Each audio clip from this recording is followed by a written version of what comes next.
Hello, everybody, and welcome back to another episode of the English with Gemma podcast, your go to place for turning English practice into progress.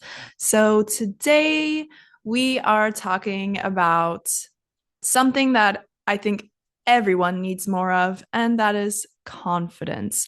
How to build confidence in English and specifically building confidence with your speaking skills.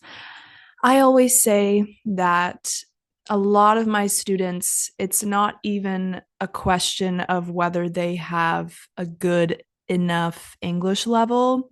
It's really about confidence and trusting their abilities, trusting themselves. I think that's the main issue. So today we're really going to get into how to build confidence. And I just want to start off by saying, I know it's so much easier said than done. Like, whenever I speak Spanish, I feel so embarrassed and I I don't like making mistakes and it's tricky and I really want you to know that I empathize with that and that I know how you feel and I'm coming from a place of like understanding. And sometimes, no matter how much somebody tells you, like tips and tricks to build confidence, you still struggle with it. And I really hope that this episode, if anything, will just make you feel like you're not alone. Everyone kind of feels like this when they're speaking in another language. So just be easy on yourself. And I really hope that these tips and tricks might help you a little bit. I am especially interested in this topic recently because as you can see, probably I've moved into my permanent apartment here in Alicante and I have a roommate and she's Spanish and she's lovely. We get along really well and everything is going great so far. And she's actually a Spanish teacher, and I'm an English teacher, of course. So one day we speak in Spanish, and then the next day we speak in English, and we kind of alternate like that. And something I've realized is number one, it's so useful to have her to give me these corrections, and I'm really grateful. But I found myself, even though for years I've told my students to have more confidence, to believe in themselves, and all those things, I when she corrects me, which I love, like I'm so happy that she's correcting me and she's a Spanish teacher, so she's able to explain my mistakes. But when she corrects my Spanish, I find myself getting a little bit embarrassed, a little bit like ashamed. And I really need to work on that because that's a mental thing. And I know that there's no need to feel ashamed or embarrassed that I make mistakes, but there's a little part of me that's like, oh, come on, Gemma, you've been living in Spain for 6 years now, or 5 years, 5 or 6 years, and you should know Spanish better. But then I have to remind myself, like, everyone progresses at different rates. I also have never been to a Spanish class. All the Spanish I learned was just from speaking with people. So I never learned proper grammar and stuff. So, I have to give myself credit. And yeah, instead of like looking at the negatives and thinking how I'm not good enough or whatever, I think I really need to focus on the fact that that I'm able that I'm even able to express myself in Spanish. Like that's a win in itself. And even if I make mistakes, like it's fine. And the more mistakes you make, the better you're going to get because you're hopefully going to start noticing those mistakes and fixing them. So I just wanted to start that off by saying, like, I decided to do this episode because I'm really like struggling with the confidence in speaking another language right now. So I really do understand how you feel. So, let's face it, learning a new language can be. Sorry, I just got really scared because I heard a huge noise from upstairs. Probably the microphone didn't pick it up, but whoo, that gave me a little shock. Speaking a new language can be intimidating. A lot of learners fear making mistakes or being judged, like I just said. And today, I really want to explore those fears and provide you with actionable strategies that you can use to boost your confidence. So, in the first section, I want to talk about understanding anxiety, where it comes from. And, it's completely fine to feel nervous when speaking new language, but studies have shown that language anxiety specifically can stem from a fear of making mistakes, number one, and a lack of experience, number two. So the first step is to understand that you're not alone. And I hope I've made that clear, and I hope that reassures you a little bit. Many learners experience the same feeling, and it's really important to recognize them as a natural part of learning and part of the learning process. Think about your own experiences in life. How often do you feel anxious, and how does that affect your speaking? So, let's take a moment to reflect on some common scenarios where anxiety might come up. So, speaking in front of a group, when you have like a large group of people, you might feel like they might judge you, or maybe a thing that I do all the time is like, I have the lowest level of Spanish out of all these people, which is so stupid. Like, stop comparing yourself to people. It's not helpful. Ordering food at a restaurant, maybe that's another one, because sometimes the waiters or waitresses can be a bit impatient. So that can be really stressful sometimes. Or just having casual conversations with your friends. So, acknowledging that you feel anxious and nervous is this first step to overcoming it, and identifying the situations where you feel the most nervous, and then trying to mitigate that nervousness or get rid of it in different ways. So, let's talk about those different ways. Let's talk about strategies to build confidence. So, I would always say the first step is to start speaking in low pressure situations. And what I mean by that is like begin by speaking with a language teacher one on one, where you feel comfortable, or maybe speaking with close friends that you know aren't going to judge you, or start in small supportive groups. Excuse me. The key is to create a comfortable environment where mistakes are okay. Mistakes are always okay, but especially when you're with people that you trust and that you know well, that's going to make you feel even better and more comfortable to make mistakes. So, you might set a goal to speak only in English for a short period during a casual meetup with a friend, like what me and my roommate are doing. One day we speak only Spanish, and the other day we speak only English. Today is an English day, so it's obviously so much easier for me when we speak English. But I really appreciate the days that we speak Spanish too, so I can get some practice.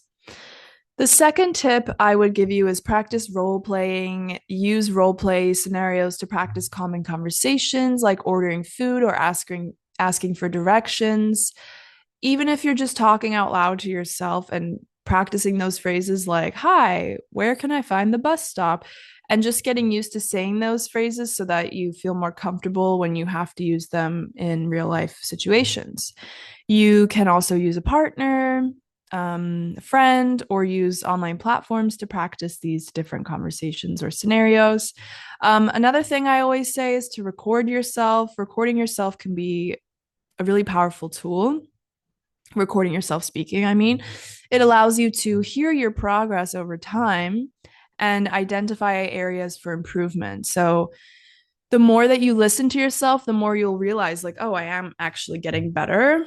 Because sometimes you don't notice how much you improve because you don't hear yourself. So you might be surprised by how much you improve when you start listening to your recordings back.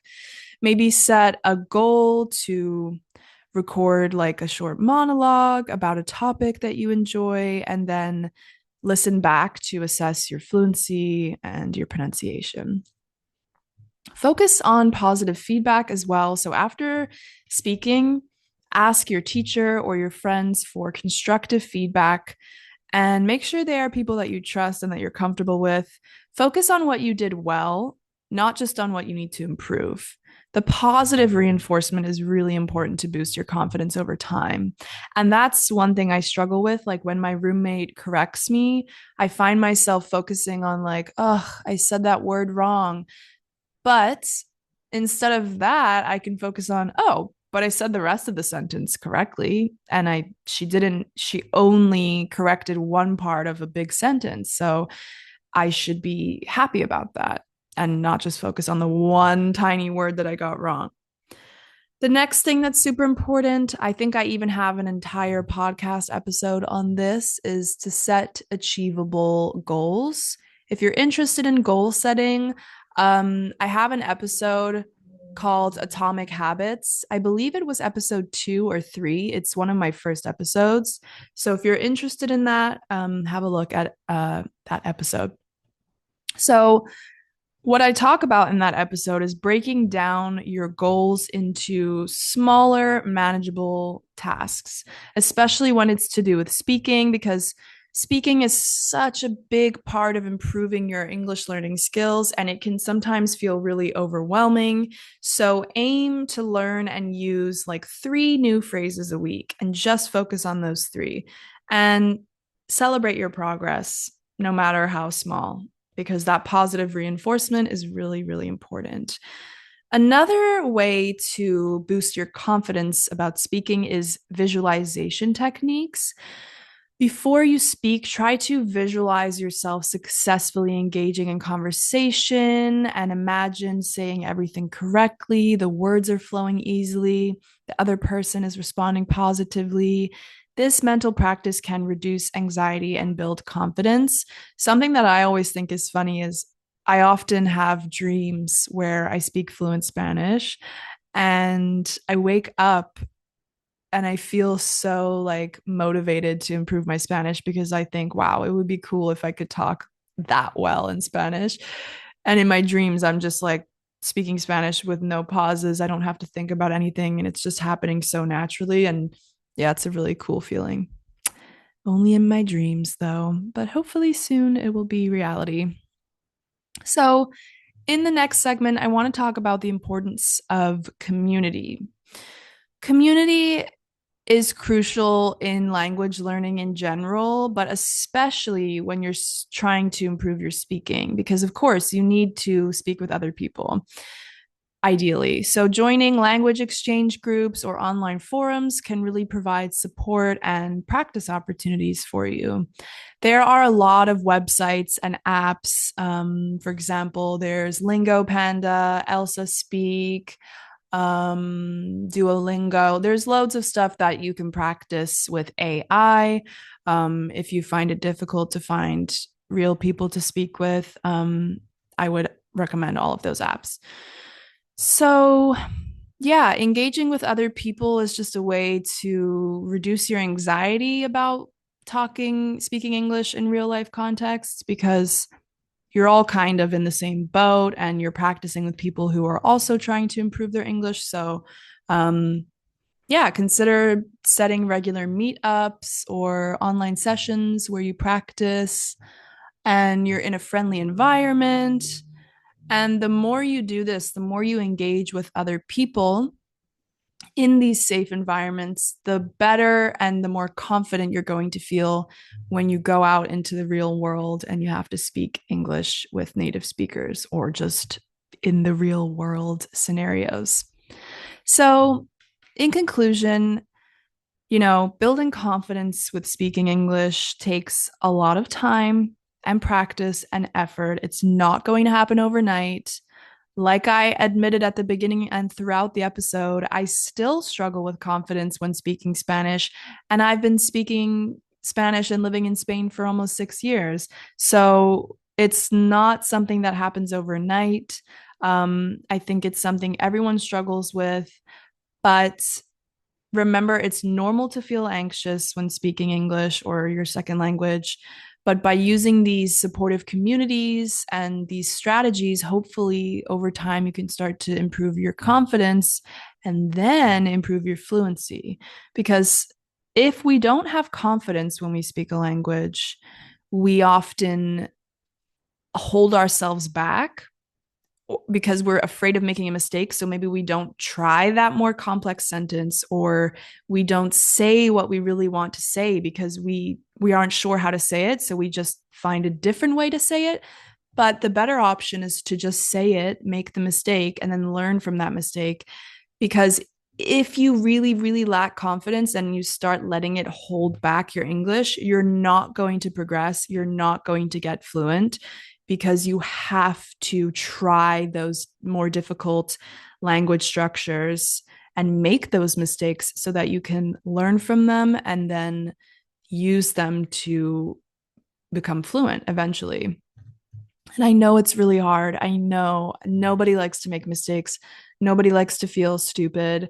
But you're not stupid. And I know how frustrating it is. Like for me, something I struggle with is I always feel like my personality in English is so much better and cooler and fuller than my personality in Spanish. Like I feel like my personality in Spanish is so like quiet and reserved because I don't know how to say the same things that I would say in my mother tongue. So I know that feeling, but yeah, just don't be afraid. Everyone makes mistakes. We have to learn somehow. So I would really like to hear from you guys in the comments on either Spotify or YouTube, like how do you experience speaking anxiety? How do you overcome it? What are your main challenges right now? And how do you plan to overcome those challenges? Um, and yeah, I think you'll find if you look at the comments of this video that you're not alone. Everybody feels like this. And I hope that this episode helped you a little, at least a little bit. So until next week, bye.